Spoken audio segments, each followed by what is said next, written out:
L'univers, une mégastructure cosmique, du grain de sable au filament galactique.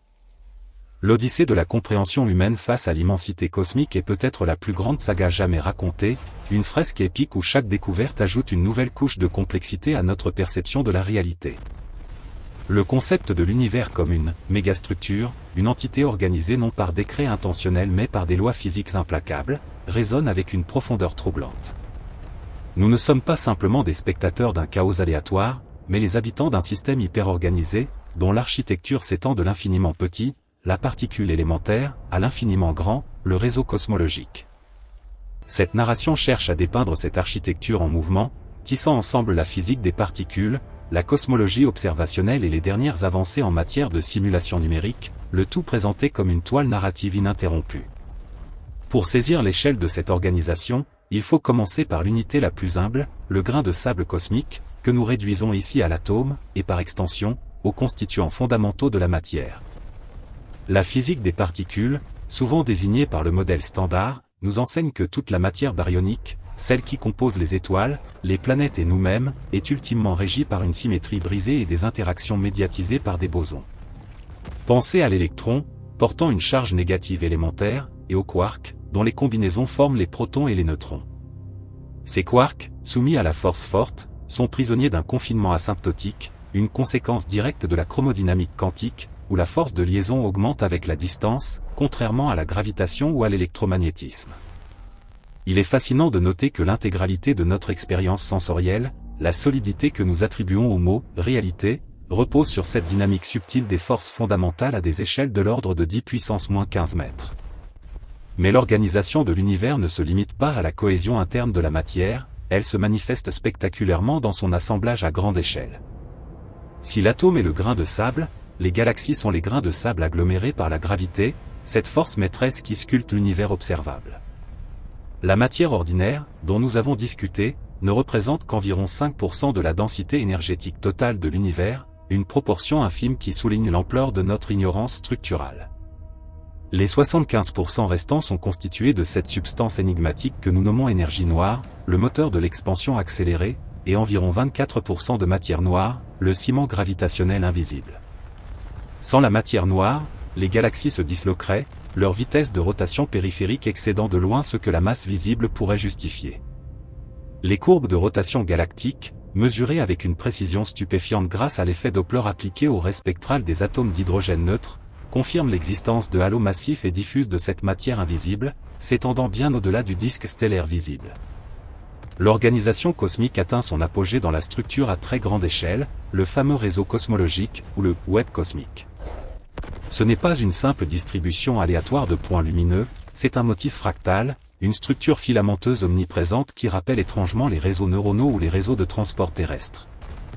La simulation la plus célèbre de cette architecture est sans doute la simulation Millennium ou sa successeur, la simulation Illustri TNG, qui modélise l'évolution de milliards de particules de matière noire sous l'effet de la seule gravité sur des échelles de temps s'étendant sur 13 milliards d'années.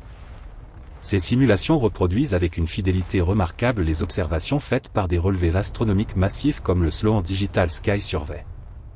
Le réseau cosmologique est caractérisé par trois composantes principales, les points nœuds, les régions de haute densité où s'agglomèrent les amas et superamas de galaxies, les points filaments, les bras tendus qui connectent ces nœuds, transportant la matière et les flux gravitationnels, et les points vides, d'immenses régions presque entièrement dépourvues de galaxies, des bulles structurelles d'un diamètre pouvant dépasser 150 millions d'années-lumière.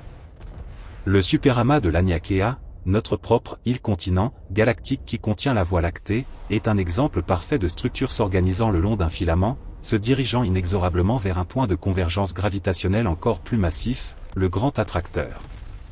Pour comprendre comment une telle structure est née, il faut revenir aux fluctuations primordiales.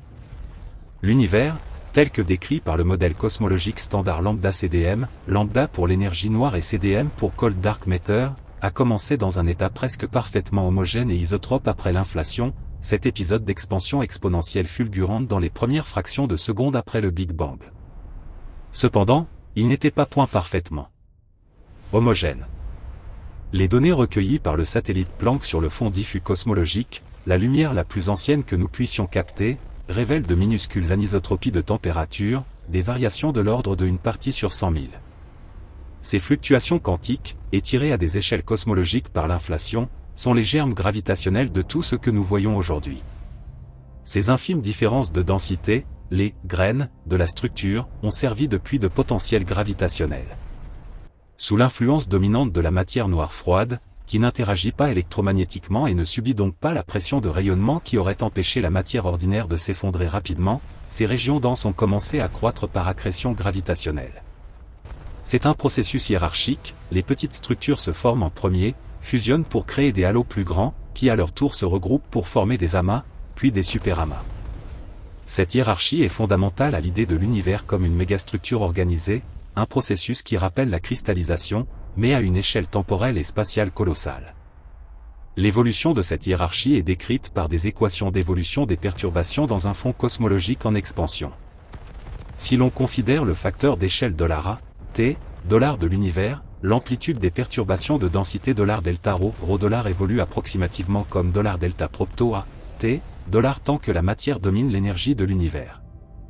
Ce facteur d'échelle $A, T, $ est régi par les équations de Friedmann, qui lie la courbure de l'univers, son taux d'expansion, le paramètre de Hubble $H$, et la densité totale des constituants, 3 fois le carré du taux d'expansion divisé par la vitesse de la lumière au carré, égale à 8 fois $pi fois la constante gravitationnelle divisée par la vitesse de la lumière à la puissance 4, multipliée par la densité d'énergie totale. L'incorporation de l'énergie noire, représentée par la constante cosmologique $lambda$, modifie significativement cette évolution, conduisant à l'accélération actuelle qui étire les filaments et tend à isoler les structures les plus grandes dans l'avenir lointain. L'étude des quasars, ces phares lumineux alimentés par des trous noirs supermassifs au centre des jeunes galaxies, nous permet de sonder ces filaments. La lumière d'un quasar lointain traversant un filament de gaz intergalactique faiblement ionisé révèle des signatures d'absorption caractéristiques. En analysant le spectre de ces absorptions, les astrophysiciens peuvent cartographier la distribution du gaz chaud et diffus qui peuple ces structures filamenteuses. Des études récentes, utilisant par exemple des relevés menés par le télescope spatial Hubble ou les données du télescope Keck, suggèrent que la température de ce gaz dans les filaments peut atteindre des millions de degrés Kelvin, suffisamment chaud pour émettre dans les rayons X, bien que sa densité soit extrêmement faible, de l'ordre d'un atome par mètre cube, illustrant la nature ténue de cette architecture grandiose. La modélisation de la formation des galaxies elle-même révèle des couches d'organisation supplémentaires. Une galaxie spirale comme la Voie lactée n'est pas un objet monolithique. Elle est le produit d'un processus de fusion et d'accrétion continue. Les données du satellite Gaïa de l'Agence spatiale européenne, qui cartographie avec une précision sans précédent la position et le mouvement de près de 2 milliards d'étoiles de notre galaxie, ont révélé des courants stellaires et des halos stellaires, qui sont les vestiges d'anciennes galaxies naines absorbées. Chaque étoile que nous voyons dans le ciel nocturne, à l'exception des quelques dizaines les plus proches, est potentiellement le vestige d'une structure plus petite qui a été démantelée gravitationnellement et incorporée dans la structure mère. Gaïa nous permet de remonter le temps cinématique, de visualiser le processus de cannibalisation cosmique qui façonne les galaxies, confirmant que même au sein d'une entité individuelle, l'organisation est hiérarchique et historique. Au-delà des galaxies individuelles, les amas de galaxies représentent le niveau d'organisation supérieur avant le superamas. Les amas peuvent contenir des milliers de galaxies et sont les plus grandes structures gravitationnellement liées de l'univers. Leur masse est dominée par la matière noire, mais leur dynamique interne est éclairée par le gaz chaud intergalactique, le milieu intra-amas, qui émet de puissants rayons X. Le télescope à rayons X Chandra de la NASA a fourni des images détaillées de ces environnements, montrant des ondes de choc et des cavités créées par l'activité des trous noirs supermassifs centraux, ou par la collision de deux amas. Ces collisions ne sont pas des impacts frontaux et explosifs comme sur Terre, étant donné l'immense espace entre les objets, elles se manifestent par des réajustements gravitationnels lents, des ondes de pression se propageant à travers le gaz chaud sur des centaines de millions d'années. Le célèbre amas de la baleine, ou Abell 309, montre des preuves claires de ces interactions violentes qui redistribuent la matière et l'énergie au sein du nœud du réseau cosmologique. Pourtant, l'organisation la plus spectaculaire, celle qui pousse le concept de mégastructure à ses limites, est le filament lui-même. Récemment, des études se sont concentrées sur la détection directe de ces ponts de matière. L'utilisation d'effets de lentilles gravitationnelles faibles, où la masse des filaments courbe subtilement la lumière des objets d'arrière-plan, a permis de peser la matière noire contenue dans ces bras cosmiques. Ces mesures confirment que les filaments transportent une quantité significative de la masse non baryonique de l'univers, jouant un rôle crucial dans l'acheminement du gaz vers les nœuds galactiques. Sans cette infrastructure filamenteuse, le taux de formation stellaire dans les amas ralentirait drastiquement. Considérons maintenant les implications de cette structure en termes de causalité et de limites informationnelles. Notre capacité à observer cette mégastructure est limitée par l'horizon cosmologique, déterminé par la vitesse de la lumière et l'âge de l'univers. L'univers observable est une sphère centrée sur nous, limitée par la distance que la lumière a pu parcourir depuis le Big Bang, soit environ 46 milliards d'années-lumière en distance cosmobile actuelle. Au-delà de cet horizon, les régions de l'espace-temps sont encore organisées selon les mêmes lois, mais les informations ne nous sont pas encore parvenues. Cela pose une question fascinante, le réseau cosmologique se prolonge-t-il indéfiniment, ou existe-t-il une limite à l'organisation, peut-être liée à l'uniformité croissante de l'énergie noire? L'énergie noire, responsable de l'accélération, est le facteur qui pourrait ultimement démanteler cette mégastructure. Si elle se comporte comme la constante cosmologique $lambda$, sa densité énergétique reste constante même lorsque l'univers s'étend. Cela signifie que les vides vont s'agrandir de manière exponentielle. Les galaxies non liées gravitationnellement vont s'éloigner les unes des autres à une vitesse croissante. Dans des milliards d'années, les superamas resteront liés, mais les superamas eux-mêmes seront isolés, leurs filaments s'étirant si faiblement que toute communication, gravitationnelle ou électromagnétique, deviendra pratiquement impossible entre eux. Les futures civilisations intergalactiques, si elles existent, verront un ciel vide, ne percevant plus que leur propre groupe de galaxies comme une entité cosmique significative, le reste de l'univers observable ayant glissé au-delà de leur horizon causal. C'est l'entropie ultime de la structure, l'organisation se dissout dans une expansion accélérée.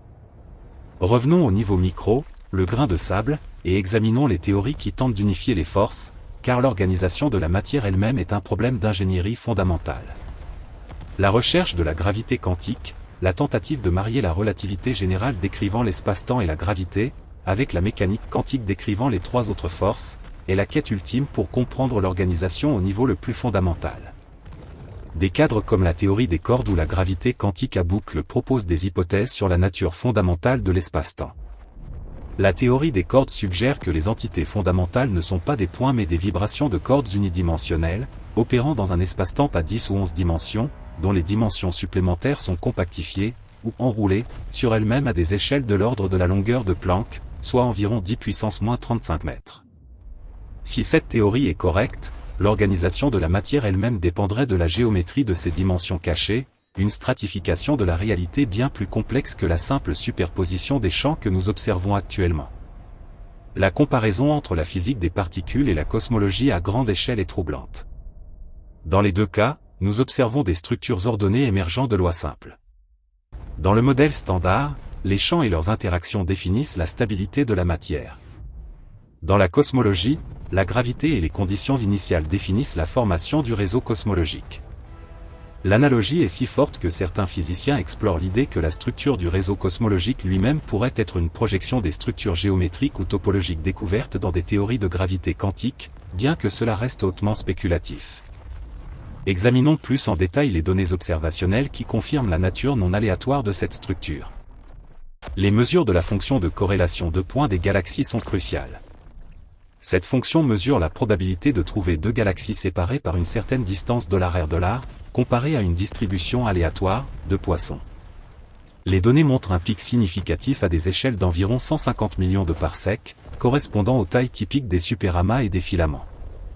Plus intéressant encore, la fonction de corrélation montre une transition vers une échelle où l'influence de l'énergie noire commence à dominer, où l'agglomération cesse et la séparation exponentielle commence. Cette échelle marque la frontière entre les structures liées par la gravité et l'expansion libre de l'espace-temps. Un autre phénomène qui révèle l'organisation est la distribution des systèmes de galaxies binaires et multiples. Même dans les amas, les interactions gravitationnelles complexes entraînent des processus de relaxation dynamique. Les galaxies les plus massives ont tendance à migrer vers le centre de l'amas au fil du temps, un processus appelé « relaxation virielle », dicté par les échanges d'énergie cinétique lors de rencontres rapprochées. Ce processus mène à la formation de galaxies elliptiques géantes au cœur des nœuds les plus denses du réseau cosmologique, des entités qui sont les produits finaux de multiples fusions galactiques.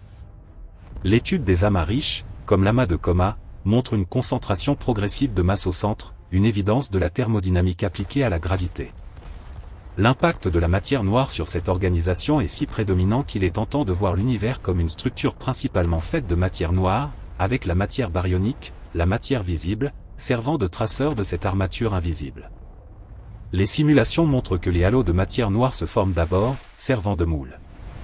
Le gaz baryone, refroidi et ralenti par les interactions électromagnétiques, tombe ensuite dans ces puits de potentiel gravitationnel, formant les disques stellaires et les bulbes des galaxies. Il est crucial de comprendre que sans la matière noire, l'univers observable serait beaucoup plus homogène, les premières structures prenant des milliards d'années de plus à se former, et le réseau cosmologique tel que nous le connaissons n'existerait pas. La matière noire est l'architecte silencieux. Pour illustrer la densité de cette organisation, considérons le concept de « densité critique » de l'univers, noté $ρ-c$. Pour un univers plat, ce qui est corroboré par les données de Planck avec une précision exceptionnelle, la courbure spatiale est proche de 0, la densité totale d'énergie doit correspondre à cette valeur critique. La densité actuelle est approximativement de 6 protons par mètre cube en termes de matière baryonique. L'ajout de la matière noire multiplie cette densité par un facteur 5, et l'énergie noire ajoute un facteur 6, portant la densité totale exactement à $ρ-c$. L'univers est donc plat, ce qui est une contrainte géométrique majeure sur sa structure globale, impliquant que l'espace, à l'échelle des plus grandes structures, n'est ni ouvert ni fermé, mais euclidien.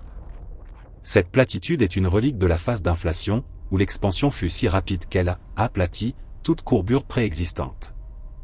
En explorant l'échelle des plus grandes structures connues, nous rencontrons les grandes murailles galactiques. La grande muraille Sloan, détectée en 2002, était une structure filamenteuse de galaxies de plus de 250 millions d'années-lumière de long. Mais récemment, la détection du Hercule Corona Borealis Great Wall, ERCRB-GW, une concentration massive de superamas s'étendant sur plus de 10 milliards d'années-lumière, a remis en question notre compréhension de la limite de la structure. Cette entité, si elle est confirmée comme étant gravitationnellement liée, dépasse de loin les attentes du modèle lambda CDM, qui prédit que les structures ne devraient pas dépasser quelques centaines de millions d'années-lumière avant que l'expansion accélérée ne les sépare. La présence d'une telle superstructure pose le défi de la limite de causalité structurelle. Comment une région si vaste a-t-elle pu se coordonner gravitationnellement si tôt dans l'histoire de l'univers, étant donné que les informations ne pouvaient pas voyager plus vite que la lumière à travers elle? Cela pourrait indiquer soit des fluctuations initiales exceptionnellement grandes, soit, de manière plus radicale, que le modèle lambda CDM est incomplet à ces échelles, ou que l'hypothèse d'isotropie et d'homogénéité moyenne de l'univers est remise en cause localement par des objets extrêmes. L'étude des trous noirs supermassifs, TNSM, au centre des galaxies fournit une autre dimension de l'organisation structurale, cette fois impliquant des phénomènes gravitationnels extrêmes. La masse d'un TNSM peut atteindre des milliards de masses solaires. Leur croissance est intrinsèquement liée à celle de leur galaxie hôte, un phénomène connu comme le point coévolution. La relation de Faber-Jackson ou la relation $m-sigma$ lie la masse du trou noir central à la dispersion de vitesse $sigma$ des étoiles dans le bulbe galactique. Cette corrélation implique que les processus qui régissent la dynamique des étoiles, l'organisation baryonique, sont intimement liés à la masse accumulée par un objet purement gravitationnel, le TNSM, suggérant une boucle de rétroaction. L'activité du TNSM, via ses jets et ses vents, peut expulser le gaz environnant, stoppant la formation stellaire et régulant ainsi la taille de la galaxie. Il s'agit d'une autorégulation systémique au sein de l'entité galactique. Pour continuer à explorer la notion de superorganisation, nous devons intégrer la notion d'information dans le cosmos.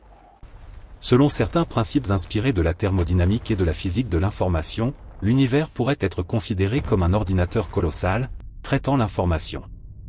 L'entropie, la mesure du désordre, est intimement liée à la quantité d'informations que l'on peut stocker. L'information est stockée dans les configurations de champs, des quarks aux filaments. Les trous noirs, avec leur entropie proportionnelle à la surface de leur horizon des événements, la formule de Bekenstein-Hawking, $S égale, C3K-B à 4H bar G, $, suggère que la quantité maximale d'informations qu'un volume peut contenir est limitée par sa surface. Ce principe holographique, bien que non prouvé dans sa forme la plus complète, implique que notre réalité tridimensionnelle pourrait être codée sur une frontière bidimensionnelle lointaine. Si c'est le cas, l'organisation cosmique n'est pas seulement spatiale, elle est fondamentale dans la manière dont l'information est compressée et traitée par la gravité. En revenant à la matière noire, les tentatives pour la détecter directement continuent. Les expériences souterraines comme Xenon cherchent des interactions rares entre les particules de matière noire, WIMPs hypothétiques, pour Weakly Interacting Massive Particles, et des noyaux atomiques. Jusqu'à présent, les résultats sont négatifs, écartant des plages de masse et de sections efficaces très étendues. Ces échecs poussent la communauté scientifique vers d'autres candidats, comme les actions, des particules extrêmement légères postulées pour résoudre le problème de la CP forte dans la chromodynamique quantique.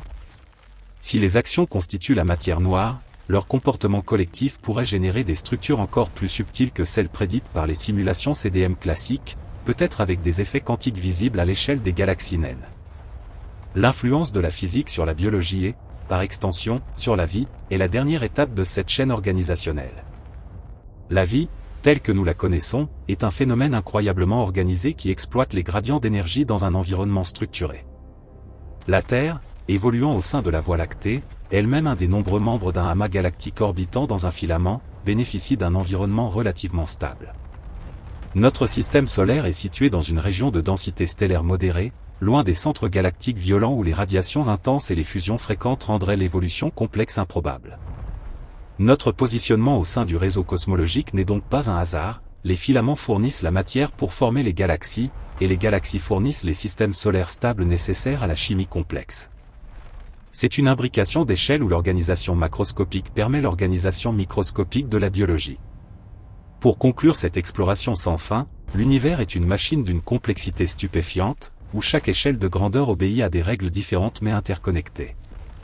Du confinement des quarks par la force forte, à la formation des étoiles par effondrement gravitationnel, à la croissance des filaments par l'instabilité de Jean dans le fond de matière noire, l'ensemble crée une symphonie cosmique.